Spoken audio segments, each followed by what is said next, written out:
Hello friends, welcome in my channel rise with Anamika. कैसे आप सभी लोग? आई होप बहुत अच्छे होंगे। आज हम लोग साइंस में एक नया चैप्टर स्टार्ट करेंगे। जो चैप्टर का नाम है ग्रेविटेशन।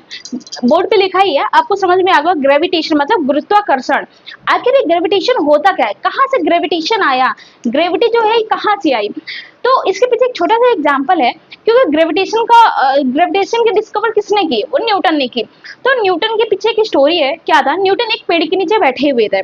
तो एक सेब का पेड़ था, उसके नीचे वो बैठे हुए थे, कुछ सोच विचार कर रहे थे ऐसे। तब तक ऊपर से क्या हुआ, एक सेब ऊपर से आकर नीचे गिरा, उनके सर पे गिरा। जब उन्होंने देखा कि ऊपर से सेब नीचे गिरा, कि आखिर जो है ऊपर से नीचे ही क्यों गिरा, वो ऊपर क्यों नहीं टक गया, ऊपर क्यों नहीं चला गया, नीचे ही क्यों है?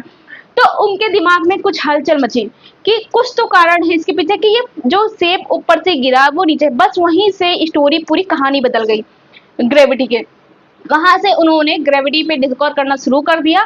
फिर जिससे आज ग्रेविटेशन के बारे में हम लोग पढ़ रहे हैं, जिसके बारे में आपको पता चलेगा कि ग्रेविटेशन आखिर क्या होती है, न्यूटन ने कैसे इसकी डिस्कवर की। तो चलिए, ग्रेविटेशन क्या होता है हम लोग स्टार्ट करते हैं।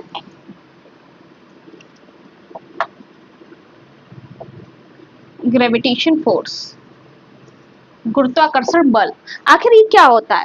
तो गुरुत्वाकर्षण बल ये कहता है कि मतलब दो अगर कोई ऑब्जेक्ट है, उनका कुछ ना कुछ मास है। अगर एक ऑब्जेक्ट यहाँ है, एक ऑब्जेक्ट यहाँ है, जो भी ऑब्जेक्ट होगा उसकी कुछ ना कुछ दूरी होनी चाहिए। एक पास नहीं, कुछ जितना दूर हो, उस ऑब्जेक्ट की दूरी होनी चाहिए, और उसके साथ साथ उसका मास होना चाहिए। तो उसमें जो लगने वाला जो फोर्स होता है, उसे ही हम लोग क्या बोलते हैं, ग्रेविटेशनल फोर्स कहते हैं। अब देखिए कैसे। एक हमारा ऑब्जेक्ट ये है, इसका मास क्या है, m1। एक हमारा ऑब्जेक्ट ये है, इसका मास क्या है, m2। मतलब दो ऑब्जेक्ट होने चाहिए, उनकी कुछ दूरी होनी चाहिए। तो ये हमारी दूरी r हो गई। इनके बीच जो फोर्स लग रहा होता है, और जो फोर्स लगेगा वो इक्वल फोर्स लगेगा। कौन सा फोर्स लगेगा, इक्वल फोर्स। हमेशा याद रखिएगा, इसमें क्वेश्चन आते हैं कि जो भी हमारे मास के बीच में, दो ऑब्जेक्ट के बीच में जो जिनका मास होता है, उनके बीच में जो फोर्स होता है वो क्या होता है, हमेशा इक्वल लगता है। तो इनके बीच में जो फोर्स लग रहा होता है, उन्हें हम क्या बोलते हैं, इन्हें हम ग्रेविटेशनल फोर्स बोलते हैं। ठीक है, अब इनको चले निकालते हैं। जो हमारा फोर्स होता है वो डायरेक्टली प्रोपोर्शनल होता है मास के मल्टीपल के, मतलब m1 इंटू m2, ये इसके क्या होता है, डायरेक्टली प्रोपोर्शनल होता है।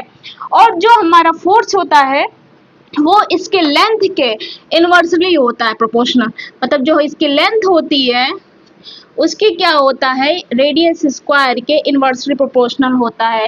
तो ये दो चीजें आपको पता चल गई कि जो हमारा फोर्स है वो मास के मल्टीपल के डायरेक्टली प्रोपोर्शनल होता है, और जो इसके लेंथ होती है, डिस्टेंस होती है, वो इसके इनवर्सली प्रोपोर्शनल होता है। अब मान लीजिए, अगर इसको जब हम सॉल्व करेंगे तो F इक्वल टू क्या हो जाएगा, directly proportional to m1 upon m1 into m2 upon r का स्क्वायर।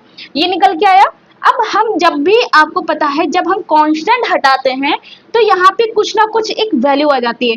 तो मान लो हमने कांस्टेंट हटाया, तो यहाँ पे कांस्टेंट हटाने के बाद इक्वल का साइन है। अब कांस्टेंट की जगह पे यहाँ क्या आ जाएगा, जी आ जाएगा, जो हमारा क्या है, ग्रेविटेशन है। जी, यहाँ पे जी आ गया। अब ये हमारा हो गया m1 into m2 upon r का स्क्वायर। ये हमारा फॉर्मूला निकल के आ गया। F equal to G, F equal to G into m1 into m2 upon r का स्क्वायर। ये हमारा एक फार्मूला निकल कर आ गया। अब यहाँ पे जो जी है, आखिर जी क्या है? तो जी हमारे यहाँ पे यूनिवर्सल ग्रेविटेशनल कांस्टेंट है। क्या है जो हमारा जी है, क्या है, यूनिवर्सल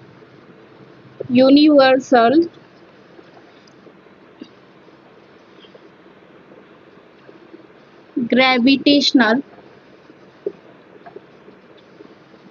कांस्टेंट।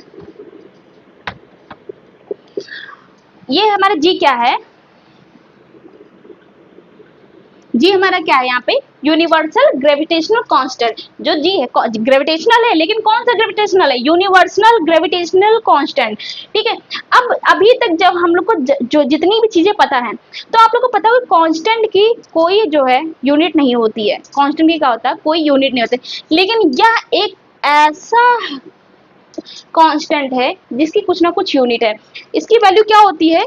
इसकी वैल्यू होती है, कहाँ लिखूं, 6 इंटू 6 7 इंटू 10 की पावर -11 न्यूटन मीटर स्क्वायर पर केजी का स्क्वायर। क्या होती है इसकी वैल्यू? 6.67 इंटू 10 की पावर -11 न्यूटन मीटर स्क्वायर पर केजी स्क्वायर। इसकी वैल्यू ये होती है, याद रखिएगा, न्यूमेरिकल में क्वेश्चन पूछे जाते हैं। यूनिवर्सल ग्रेविटेशनल कांस्टेंट जी की वैल्यू होती है, और जिसकी वैल्यू क्या होती है? 6.67 इंटू 10 की पावर -11 न्यूटन मीटर स्क्वायर पर केजी स्क्वायर। आई होप इतना आपको समझ में आ गया होगा ग्रेविटेशनल फोर्स क्या होता है और ये कैसे डिराइव होता है, कैसे फॉर्मूला इसका निकल कर आता है। अब हम लोग ग्रेविटेशन यूनिवर्सल ग्रेविटेशनल कांस्टेंट आपको पता चल गया। अब आप एक देखेंगे कैपिटल जी ये हो गया, एक होता है स्मॉल जी। अब इन दोनों में अंतर क्या है, चलिए ये देखते हैं। एक ये हो गया कैपिटल जी, ये हो गया स्मॉल जी। इन दोनों में अंतर क्या है? ये जो हमारा कैपिटल जी है, इसको तो आपने अभी पढ़ा, ये क्या होता है? Universal gravitational constant. ये क्या होता है? Universal gravitational constant. और जो हमारा स्मॉल जी होता है वो एक्सीलरेशन, मतलब त्वरण ड्यू टू ग्रेविटी। क्या होता है? Acceleration due to gravity. अब इसकी वैल्यू क्या होती है? 6.67 इंटू 10 की पावर -11 न्यूटन मीटर स्क्वायर पर केजी का स्क्वायर। ये क्या होता है? ये हमारी जी की वैल्यू होती है, कैपिटल जी की। और जो स्मॉल की वैल्यू होती है ग्रेविटी की, क्या होती है? 9.8 मीटर पर सेकेंड स्क्वायर। ये हमारी क्या होती है? Gravitation acceleration due to gravity की वैल्यू होती है। इतनी दो चीजें आपको समझ में आई, इसमें कोई कंफ्यूजन?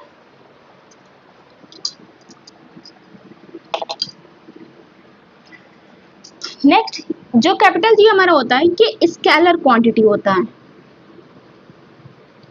क्या होता है? Scalar quantity. और ये हमारा क्या होता है? ये वेक्टर क्वांटिटी होता है। अब ये स्केलर क्वांटिटी इसलिए होता है क्योंकि इसकी जो हर जगह वैल्यू क्या होती है? सेम होती है। इसकी वैल्यू सेम होती है,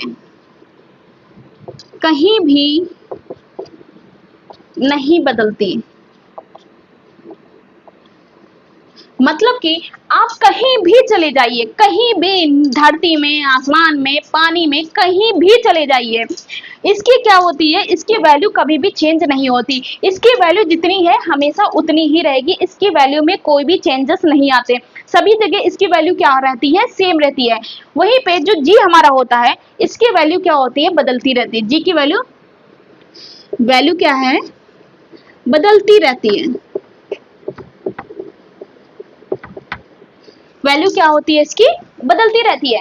इसकी वैल्यू आप कहीं भी चले जाएंगे वैल्यू बदलती रहती है। अब जैसे इसकी वैल्यू है, क्यों बदलती है? आप चंद्रमा में जाइए तो चंद्रमा पे वैल्यू क्या इसकी हो जाती है? इसकी 1/6 हो जाती है, मतलब हाफ हो जाती, मतलब 1/6 हो जाती है। तो इस वजह से क्या है? एक्सेलरेशन ड्यू टू ग्रेविटी जो स्मॉल जी है इसकी वैल्यू हमेशा बदलती रहती है। इसकी वैल्यू क्या होती है? कैपिटल जी की वैल्यू हमेशा जो है सेम रहती है। जैसे कि G equal to G M R का स्क्वायर। इसमें क्या है? इसमें जो है जी की वैल्यू हमेशा बदलती रहती है। जैसे देखिए ग्रेविटी क्या है मून पे, और ग्रेविटी अर्थ पे क्या है? 1/6 हो जाती है। इसका 1/6 होता है ग्रेविटी। अगर आप अर्थ पे जाए, मून पे जाएंगे तो ग्रेविटी हमारी क्या हो जाएगी? हमारी बॉडी की 1/6 हो जाएगी। तो ये इन दोनों में डिफरेंस है। आई होप आपको इतनी चीजें समझ में आ गई होंगी कि क्या क्या चीजें हैं, क्या दोनों में अंतर है। और अब इसके में एक चीज और देखेंगे हम लोग, जैसे कि इन चीजों को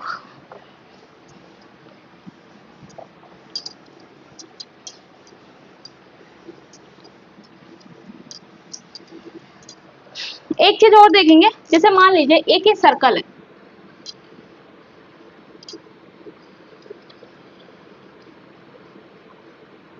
ठीक, ये सर्कल है।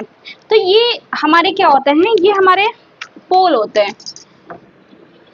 एक ऊपर एक नीचे, दो पोल होते हैं हमारे, एक नॉर्थ और एक साउथ पोल। तो ये हमारे दो पोल हैं, बीच में क्या होता है, एक इक्वेटर लाइन होती है। ये हमारा क्या है, इक्वेटर। क्या है ये, इक्वेटर। अब जब देखते हैं तो इसमें हमें क्या पता चलता है, जब हम लोग देखते हैं तो इसमें क्या होता है, अगर रेडियस हमारी ज्यादा है तो ग्रेविटी क्या होगी, कम होगी। मतलब कि अगर रेडियस ज्यादा है तो ग्रेविटी कम होगी, घटेगी। जैसे कि मैंने वो अभी एक फॉर्मूला बताया, तो G equal to G/m r का स्क्वायर, मतलब ये इसके इनवर्सली प्रोपोर्शनल है। जो ग्रेविटी है वो रेडियस के इनवर्सली प्रोपोर्शनल है। तो जब इनवर्सली प्रोपोर्शनल है तो इसका मतलब क्या हुआ कि अगर r बढ़ेगा तो ग्रेविटी घटेगी, अगर ग्रेविटी बढ़ा तो r बढ़ेगा। तो इसका मतलब ये हुआ कि जब भी हमारा रेडियस बढ़ेगा, मतलब यहाँ से हमारी ये क्या है, ये एक रेडियस होती है, ठीक, ये हमारी रेडियस है। अगर हमारी रेडियस बढ़ेगी तो ग्रेविटी इसमें जो ग्रेविटी लग रही है तो ग्रेविटी क्या होगी, ग्रेविटी घटेगी। क्या होगी, घटेगी। जब रेडियस हमारा घटेगा तो ग्रेविटी क्या होगी, बढ़ेगी।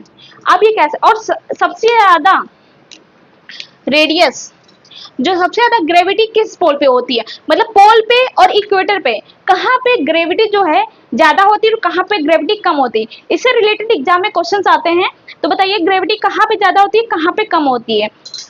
तो जो ग्रेविटी होती है वो हमारे पोल पे क्या होता है, मैक्सिमम होती है। यहाँ पे क्या होती है, ग्रेविटी हमारी मैक्सिमम होती है। और जो मिनिमम ग्रेविटी होती है वो हमारे इक्वेटर पे, यहाँ पे ग्रेविटी क्या होती है, मिनिमम होती है। पोल पे ग्रेविटी मैक्सिमम होती है और इक्वेटर पे ग्रेविटी क्या होती है, मिनिमम होती है। आई होप इतनी चीजें आपको समझ में आ गई होंगी। जैसे एक चीज समझिए, जैसे ये हमारी क्या है, अर्थ है। क्या है ये, अर्थ, मतलब अर्थ सरफेस है, पृथ्वी की सतह है। अब एक जो है कोई बॉडी यहाँ से जा रही है, इस पॉइंट से यहाँ पे जा रही, एक h हाइट तक जा रही है, ठीक। एक हमारी ऑब्जेक्ट जो है एक नीचे की तरफ जा रही है, ठीक है, एक ऊपर एक नीचे। अब इन दोनों में बताइए कि ग्रेविटी में क्या चेंजेस आएगा। यहाँ से हमारे अर्थ पे ग्रेविटी लगती है, सबको पता है कि अर्थ पे कुछ ना कुछ ऐसा है जो ग्रेविटी, हमारी ग्रेविटी फोर्स है जो चीजों को क्या करता है, अपनी तरफ अट्रैक्ट करता है। तो अगर मान लीजिए अगर कोई भी चीज आप ऊपर जाएगी तो ग्रेविटी क्या होगा, बढ़ेगी कि घटेगी। मान लीजिए यहाँ से मैंने चीज मतलब कोई भी, मान लीजिए एक बॉल को मैंने फेंका, ये बॉल है, यहाँ से मैंने फेंका, फिर जब वो ऊपर गई तो उसकी क्या हुई, ऊपर जा रही है, फिर उसके बाद उसकी वेलोसिटी क्या है, धीरे धीरे क्या होगी, ऊपर जाने के बाद पहले तो नीचे से तेजी से जा रही, फिर एक ऐसा पॉइंट आएगा जहां पे उसकी वेलोसिटी क्या होगी, जीरो हो जाएगी, उसकी जो उसका जो फोर्स है वो जीरो हो जाएगा, फिर वो नीचे आराम से फिर एक जगह पॉइंट जीरो का, फिर वहां से तेजी से आएगी उसी स्पीड में। तो इसका मतलब ये हुआ कि जब ये हमारे ग्रेविटी से चीज दूर जा रही है तो यहाँ पे क्या है, डिक्रीज हो रहा है, अर्थ से क्या हो रहा है, डिक्रीज हो रहा है। जब कोई भी ऑब्जेक्ट, कोई भी बॉडी हमारे अर्थ से अगर दूर जा रही है तो वो हमारी ग्रेविटी वहां पे क्या होगी, ये डिक्रीज होगी। क्या होगी, डिक्रीज होगी।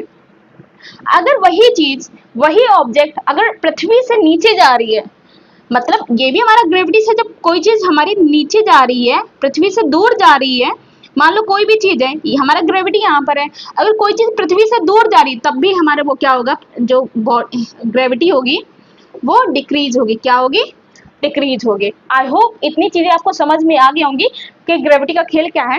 ये जैसा कि मैंने बताया था 9th-10th क्लास का आपको लेके चलेंगे, जैसे हाई लेवल, जिससे एग्जामिनर कहीं से भी पूछे चीजें तो आपको एटलीस्ट पता होनी चाहिए, कुछ तो चीजें पता होनी चाहिए कि हाँ कैसे क्या चीजें हैं। तो वही चीजें हैं, ये आपके 8th के ऊपर है, 9th-10th क्लास का चैप्टर है, तो ग्रेविटेशन, जिसके बारे में आपको चीजें पता होनी चाहिए, कैसे क्या प्रोसेस होता है, जिससे क्वेश्चन अगर एग्जाम में आते हैं तो आप उसको इजिली सॉल्व कर सकें। तो ये चीजें हैं। आई होप इतनी चीजें आपको समझ में आ गई होंगी। अब इसके कुछ इक्वेशंस बचे हुए हैं जो ग्रेविटी को लेके, जो फार्मूले, जो कैसे इस पे फार्मूले बनते हैं, कैसे चीजें निकाली जाती हैं, और वेट क्या होता है, मास क्या होता है, कुछ थोड़े से टॉपिक बचे हैं वो मैं नेक्स्ट पार्ट में करूंगी। आज के लिए इतना ही। अगर आपको चीजें समझ में आई हो तो लाइक करिए, कमेंट में जो भी डाउट्स हैं जरूर बताइए, कमेंट में कैसी लगी आपको क्लास वो भी कमेंट करके जरूर बताइए, वीडियो को लाइक करिए, चैनल को सब्सक्राइब करिए, ज्यादा से ज्यादा वीडियो शेयर करिए। Thank you.